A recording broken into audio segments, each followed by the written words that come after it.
This week's surveillance report covers OpenAI's plan to prioritize potentially sponsored content in your answers in ChatGPT, what to do if you're targeted by government spyware, Meta's secret playbook for avoiding scammer accountability. Happy New Year's. I am recording on January 1st, and welcome to the Surveillance Report, your essential weekly tech news delivering deep analysis on the latest threats to security, privacy, and digital freedom, empowering you all to reclaim control and defend your rights. It's a pretty short day today, but still a lot of important, juicy stuff. So let's get right into the highlight story. A few weeks ago, I talked about how OpenAI was experimenting in their Android app in kind of a closed beta with ads, like actual ads that you might expect to see on something like Google search results. And a lot of people had some strong opinions about this for obvious reasons, because as of right now, whether or not you like these AI models, they're kind of seen as overall a place to get accurate information. It's supposed to source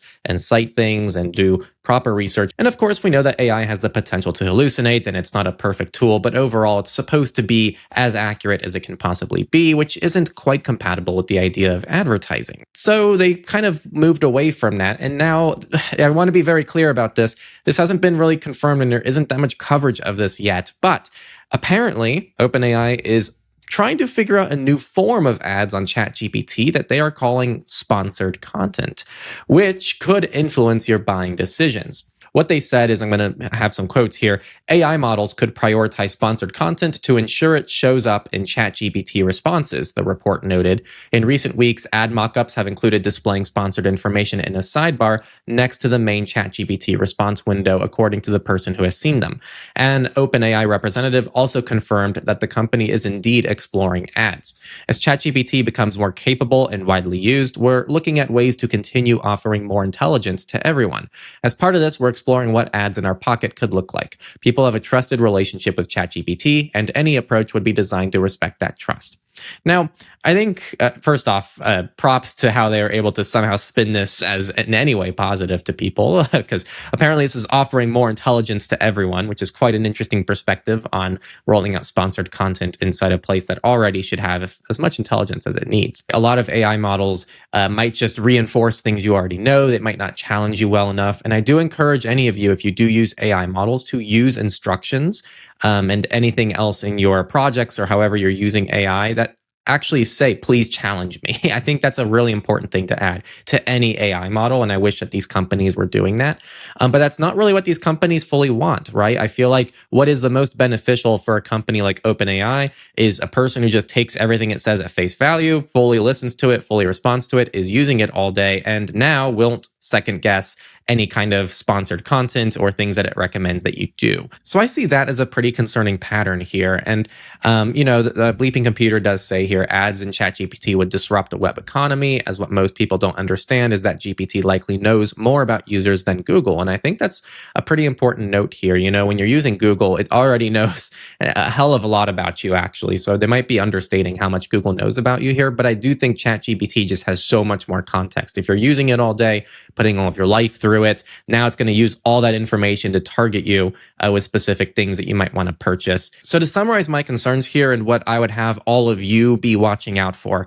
One, the advertising industry, I'm not inherently against it, right? But I am against the fact that it is also data-driven. It is not privacy respecting. It doesn't respect users. They don't really care about what ads are being run, as we'll talk about with Meta later. They actually are incentivized to run scams, and they don't care about your security. There's a reason why the FBI officially recommended to start using ad blockers. So I have no reason to tell you all not to use ad blockers. I think that is the way to go, just from this perspective alone.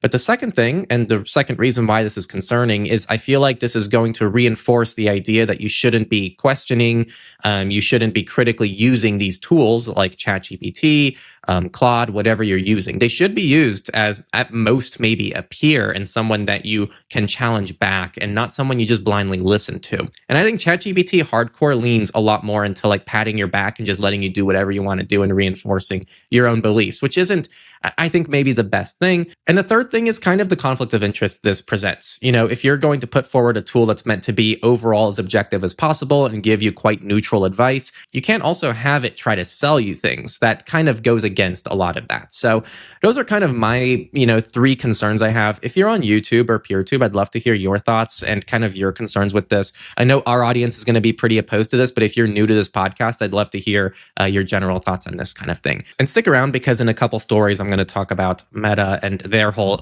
relationship with advertising and why I think that should really spell out some of the concerns that the advertising industry might create for something like ChatGPT.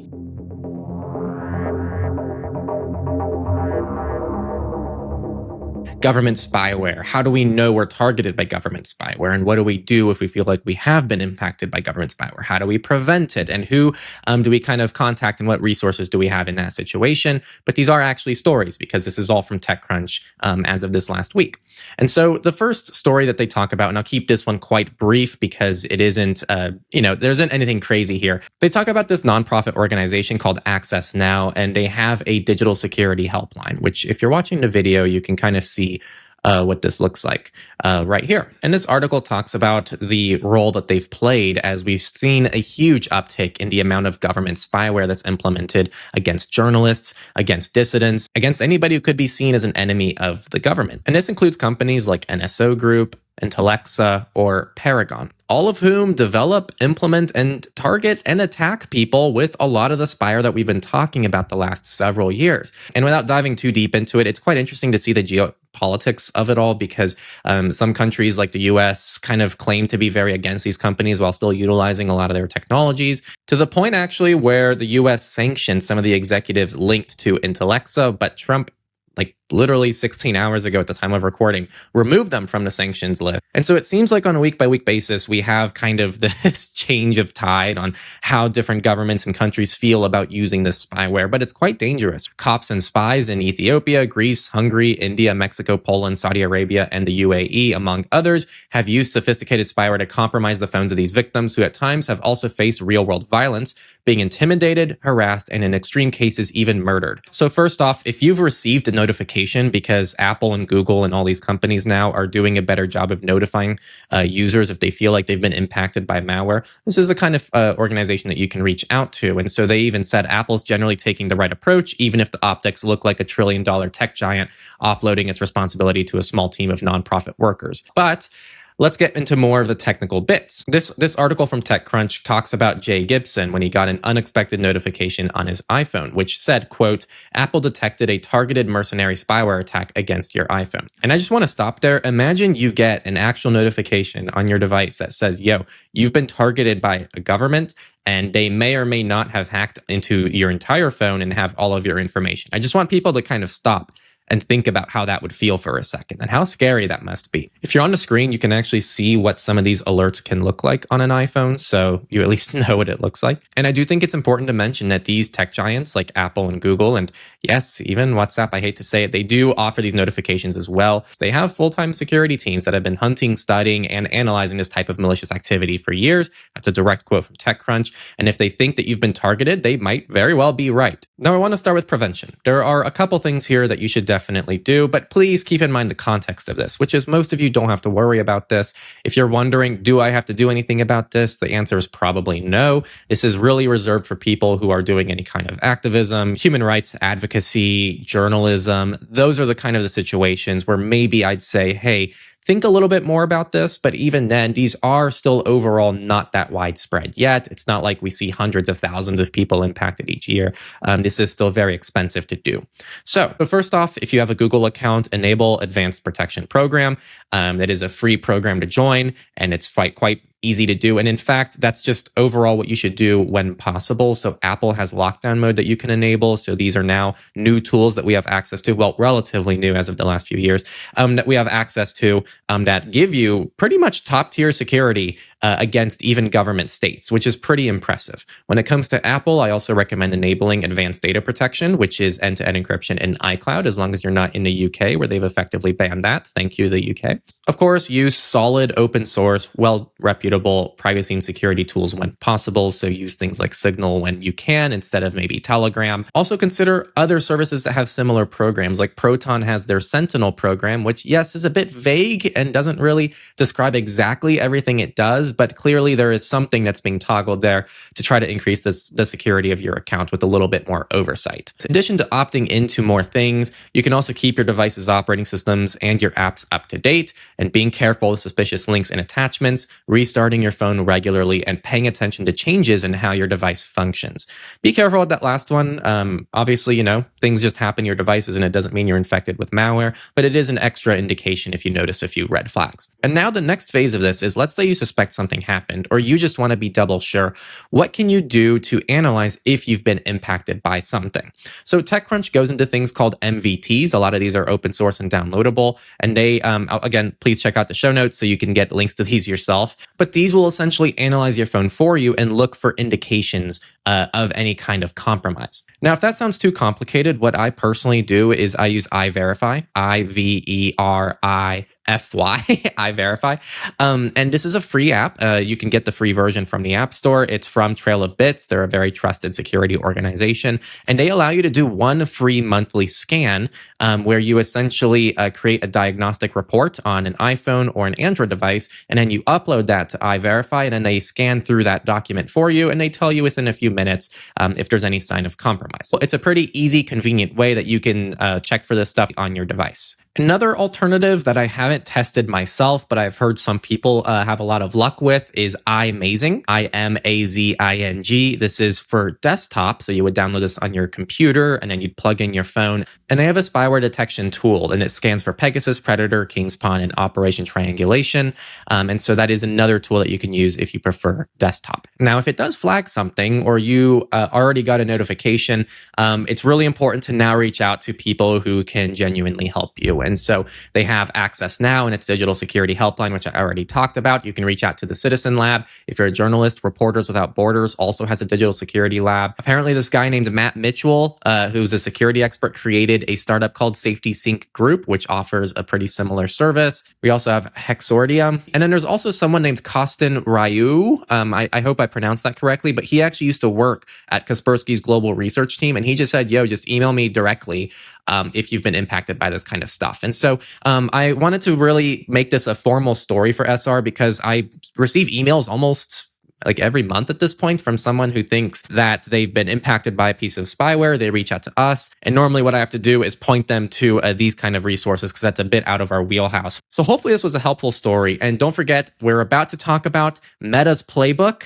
in avoiding scammer crackdowns by serving you malicious ads. Yes, that is Meta and what they want to do. But before then, I want to talk about the sponsor of this episode, EasyOptOuts. EasyOptOuts is a data removal tool. They go to those people searching websites that have all the information about you, like your name, your email, your address that you live at, your family members, and all of this different kind of stuff that anybody can look up and search about you online. The problem with a lot of these services is A, they're quite pricey and expensive. B, a lot of them use this spray method where they just send all of your information to every data broker out there and people searching websites and just ask them to remove it, even if they don't already have your information. So now they're just kind of sending your information blindly. Or three, some of these companies are actually owned or partially owned by those people searching websites themselves. So they're double dipping there. Now, the cool thing and what separates EasyOptOuts is they're extremely affordable. They're under $20 a year, not a month. And they're just run by a couple guys. They don't have any third-party contractors. They don't have any third-party data analytics. It's just a couple guys who realize they can run a data removal service lean and mean. And they have business plans, and they even offer a refund if you're not happy. So there really is no risk, especially when it's $20 a year. It's hands down the top recommendation I give to friends and family. It's what I also personally use. And I think that it is also well combined with even a manual method if you want to go through the manual method of opting yourself out. Or you can just lean into Easy Opt-out and do it all automatically. Kind of your call how you want to proceed. Thank you, Easy Opt-outs, for sponsoring the surveillance support. Check them out down in the description to get started for about $20 a year. It really is that simple and that cheap to get yourself removed from these people searching websites. Now, back to surveillance.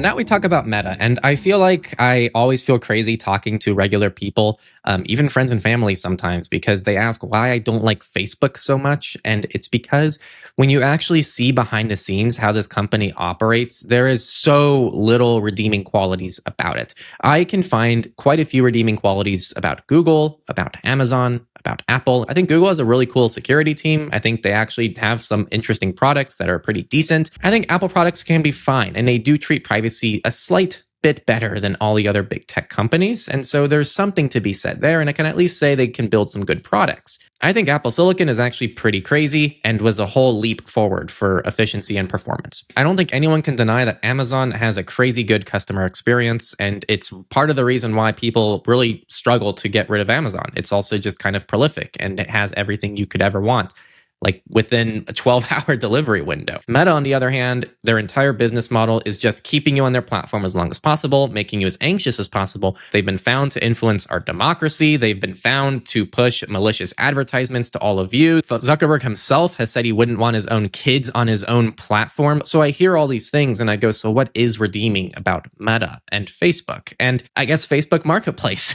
is really it. You know, it's the one thing I hear people talk about that's like, okay, yeah, that's a cool thing, but it also came at the cost of somewhat killing Craigslist, because every time I go on Craigslist now, there's like nothing there anymore. So yeah, I'm a little mad about that one too now. But to get off my soapbox, let's get into the actual story, because this is just more Meta stuff. And you know, Meta behind the scenes, they do things like store your passwords in plain text. And then when all your passwords get leaked, they just throw their hands up and go, well, whatever. And then when researchers are able to scrape every single WhatsApp number, you know, billions of people, which means that scammers have probably been able to do that for years. And then Facebook sees that data and says, oh, that's just intentional design. We don't care. That really speaks to Facebook and Meta and their approach to you, their users, and their users' data. They do not care about that. What they do care about is protecting their advertising and protecting their engagement on their platform. That is really what they care about across Instagram, which is owned by Meta, across Facebook, across WhatsApp even, now that WhatsApp is getting ads. And the new story here, I know, Henry, it's a long soapbox. I can really rant about Facebook for a long time, but it's been confirmed now that Meta launched an enforcement blitz to reduce the volume of offending ads, but it also sought to make problematic ads less discoverable for Japanese regulators.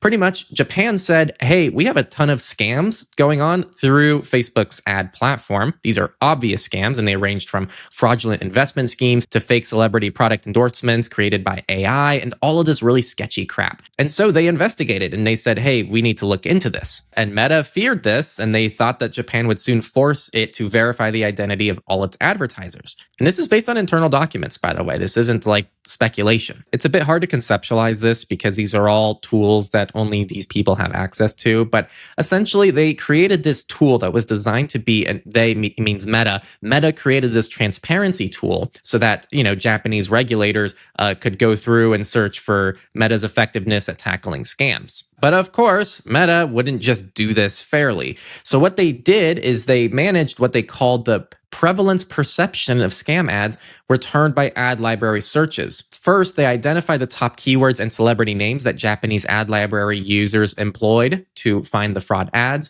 Then they ran identical searches repeatedly and deleted ads that appeared fraudulent from the library and Meta's platforms. What this tactic did is it successfully removed fraudulent advertising of the sort that regulators would want to weed out, but it also served to make the search results that Meta believed regulators were viewing appear cleaner than they otherwise would have. The scrubbing, Meta teams explained in documents regarding their efforts to reduce scam discoverability, sought to make problematic content not findable for regulators, investigators, and journalists. This was an intentional effort. I also want to remind you, also from internally at Facebook, they found that their own platforms are harmful to teen mental health. That was their own research done by their own scientists, and they ignored all these results and made zero changes to the platform. I also want to remind people that Meta's policies played a huge role in the genocide that happened in Myanmar. And they have doubled down on this in 2025 and are keeping a lot of these policies in place. And these are from former Meta employees. And this is a quote, "I really think this is a precursor for genocide. We've seen it happen. Real people's lives are actually going to be endangered." And I think what's so difficult to talk about with companies like Facebook and Meta, and I'll touch on the regulator in Japan stuff in a second, but people just see it and they go, it's just where I connect with family. It's just a social media platform. I just post photos there. It's not a big deal. But what you don't see is all of this stuff happening behind the scenes. It does influence you. It does influence the people around you. It does influence politics. It influences democracy. These are real things. If you believe a single book can change your view on something, or a book in the hands of a society can change society, which is what everyone universally agrees upon, right? I think a lot of people buy self-help books with the idea that it might change their life in some way. And a lot of governments might want to ban books because they know that the books might influence people's view of things. So if that's true, if you spend an hour a day on a platform that's entire goal is to keep you on it as long as possible and is incentivized to push you fake information, why would that not also have an influence on you and the people around you? This stuff is a lot more dangerous than it looks like. And this really is an issue of incentives, because why does Meta not care about these issues? And it really does boil down to profit. When we look at this whole situation going on in Japan, Reuters reported in November that scam ads that Meta considers high risk. So Meta already has decided that these ads that are running and these advertisers are, in air quotes, high risk, but they generate as much as 7 billion with a B in revenue for the company each year. This month, also, the news agency found that Meta tolerates rampant fraud from advertisers in China, which also safeguards billions in revenue. There's a lot more context I encourage all of you to read in the Reuters article in the show notes if you want to learn a lot more about this story and a little bit more of Meta's history and how this is not just a one-time thing. This is a consistent pattern over many years. But the main take-home message I want to send you all is that Meta has no incentive to care about this. They'll continue doing whatever is necessary to keep pushing harmful things to all of you, because ultimately that's what they're incentivized by. They're incentivized to keep you on their platforms as long as possible, and they're incentivized to not lose the billions in revenue that they make from fraudulent advertising. Yes, this is literally what Meta is saying. If you're a scammer and you're out there and you want to scam hundreds of millions of people and you want instant access to those people, use Meta's advertising platform, because they don't care what you do as long as you pay them money and they make enough money from you. That's okay. When you log into Facebook and you log into any Meta platform, including WhatsApp or Instagram, just remember that you are logging into a platform that doesn't care who serves you what kind of content or what kind of safety is behind it. As long as they make money from it, they'll serve it to you right on the platter. I apologize if I was a little bit too ranty on that one. Even when I had Nate on the podcast for surveillance support, it was still very difficult for me to control my rage anytime I cover a really nasty Meta Facebook story. So thank you all for listening. And I would love to hear your thoughts as well. If any of you think I'm overreacting or underreacting, because I'd be curious to see.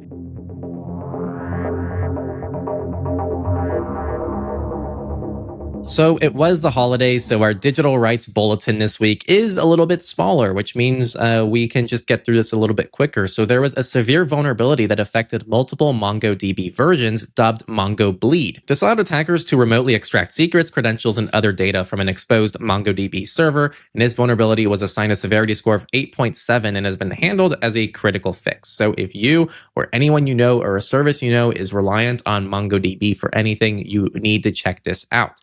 Now, there has already been some formal kind of publicity around this. CISA, the Cybersecurity and Infrastructure Security Agency in the US, has ordered feds to patch Mongo Bleed flaw exploited in attacks. This exploit does seem to have many kind of repercussions, so I do expect to maybe cover some more people impacted by this in the coming weeks. So stay subscribed and maybe you'll get to learn more about those. There's something called a RondoDocs botnet that has been observed exploiting the critical React to Shell flaw. On a similar note, React to Shell is another one of these kind of more infrastructure-related vulnerabilities that we covered many weeks ago now, but we're still seeing it being exploited, and now there's an entire botnet that's targeting this exploit. So the botnet is targeting IoT exploitation, including Linksys, Wavelink, and other consumer and enterprise routers to enroll new bots. And then it's going to utilize your router to essentially start doing whatever they want to do with it, whether it's DDoS attacks or they want to attack other people. Whatever they're doing with that is, I guess, to be seen. Keep your devices up to date. And if you or anyone you know is using anything with React,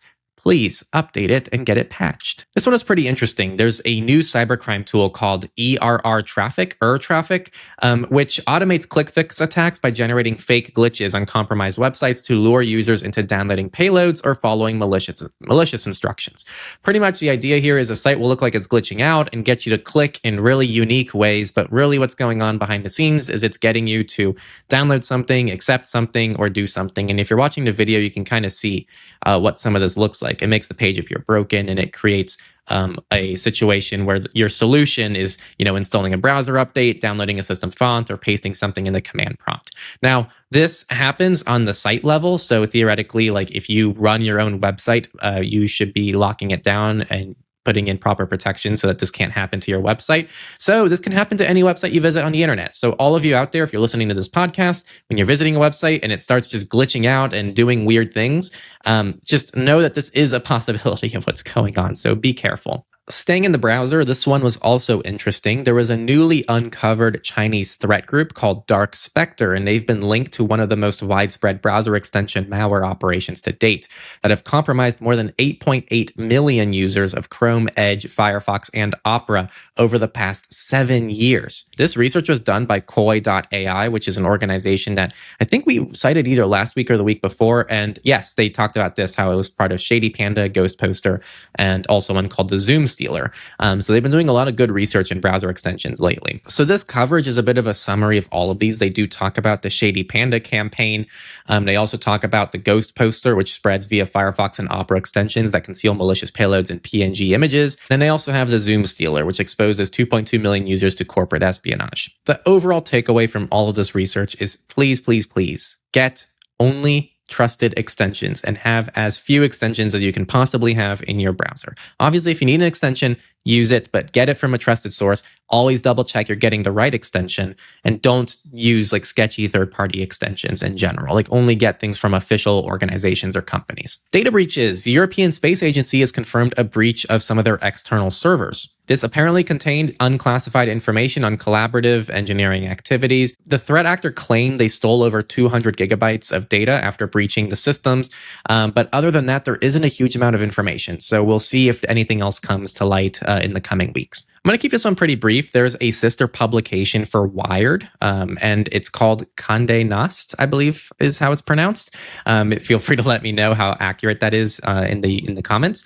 But they were breached, and there was 2.3 million user records that were caught in that. And I don't believe that impacted Wired subscribers, but it did impact those people. So if you were subscribed to this Condé Nast, then definitely check out the show notes so you can take proper precautions. Okay, this next one made the cryptocurrency rounds a bit, and it was Trust Wallet said that over 2,500 wallets were drained in a $7 million crypto theft attack. You might be wondering how this happened, and it's because these were compromised wallets after version 2.68.0 of its Chrome extension was compromised, with attackers adding a malicious JavaScript file that exfiltrated sensitive wallet data. Apparently, someone likely published externally through Chrome Web Store API keys, bypassing their standard release checks. How they got those is to be seen. This is quite scary because what it means is that if you just updated Trust Wallet, and boom, your wallet could have just been drained like that. So over $7 million is gone. This is quite concerning. And they are apparently working around the clock to finalize the compensation process details. And each case requires careful verification to ensure accuracy and security. So if you were impacted by this, definitely stay in touch because, you probably want to get your money back. Korean Air had a data breach that exposed data of thousands of their employees. This impacted names, bank account numbers of their employees stored in their ERP system. They didn't say how many people, but a local news outlet reports that the attackers exfiltrated approximately 30,000 data records. And so if we go off of that report, then that is likely the number. So if you work for this organization and you listen to this podcast, definitely go check that out. There was a Romanian energy provider that was hit by a gentleman ransomware attack. I will say it actually seems like the response to this was pretty impressive. Some documents and files were encrypted and several computer applications became temporarily unavailable. But the company's activity was partially affected without jeopardizing the operation, which meant operations were still good. They're cooperating with authorities and making every effort to fully restore its IT systems. As soon as the attack was detected, its IT system started rebuilding the affected systems on a new infrastructure using existing backups. So they had backups ready to go. So yeah, this actually could have been a lot worse, but it sounds like they had some people who knew what they were doing back there. So major props to some of those people, because those aren't things that everybody has ready to go. All right, in this last data breach, man, I'm not a gamer, so I'm going to do my best here. There's a game called Rainbow Six Siege. And there was an exploit that flooded players with billions of credits and ban waves. So if you played this game, you probably already know this happened. And if you don't, then I guess this is just an interesting story, as it was for me. But apparently players logged in to find billions of R6 credits, thousands of alpha packs, and access to exclusive cosmetics, including developer and limited edition skins. So yeah, that was, I thought, to be the most interesting data breach of the week. Definitely unique. And I am now going to get into the updates. Also, not a huge number of updates this week, so we'll just get through them pretty quickly here. EOS, the custom ROM for Android, it's a fork of Lineage OS. It's supposed to be free from Google services, released version 3.3. This upgrades to Lineage OS 22.2 as the base. They introduced something called Account Manager, which includes OpenID Connect. The search function highlights up to 3 open source applications by default. And also Android Auto is now supported on systems running AOS P15. There are some other changes like upgraded firmware for the Fairphone 5 and improvements for the Fairphone 6 and some other good things as well. So if you use EOS, there you go. F-Droid, this one's really quick, but F-Droid has a new server, which should be a lot faster and make your upgrades and updates and downloads a lot faster as well. And they talk about the story behind it on their blog. This one was pretty interesting. LibreOffice Viewer launched for the Meta Quest VR on Horizon OS. So now you can kind of use LibreOffice Viewer on Meta Quest. So I guess that's an option. Cosmic Desktop is a desktop environment for Linux, and it's now available for testing on Sparky Linux. This is still for testers only, so only use it if you're ready for some potential bugs. Open Media Vault 8 was released with Debian 13 base, AMD 64, and ARM 64 support only. Entei, the end-to-end encrypted photos provider, also put out some updates. They introduced something called Rituals, which is a way to have habit forming and track your progress using photos. You can now do public links for anyone. You can tag people manually, and there's a lot of other quality of life upgrades. And they also tease some stuff for 2026. And that, my friends, concludes this week's Techlore Surveillance Report. If this analysis helped you or you enjoyed it, you can become a Techlorian and support this podcast by visiting the link in the show notes. We have one-off tip options. We have recurring monthly options. We have private signal group. We have perks. We have all these different things accessible to you all if you enjoy this podcast. The free ways to support the podcast include leaving a rating, sharing it with people you know, talking about some of these stories over the holidays, and just doing whatever you can to spread digital freedom to those around you. I want to thank you all for listening. I want to thank once again our sponsor, EasyOptOuts, and I'll see you in the next episode of Surveillance Report. Happy New Year, and hopefully 2026 has a lot of good news in the digital rights space.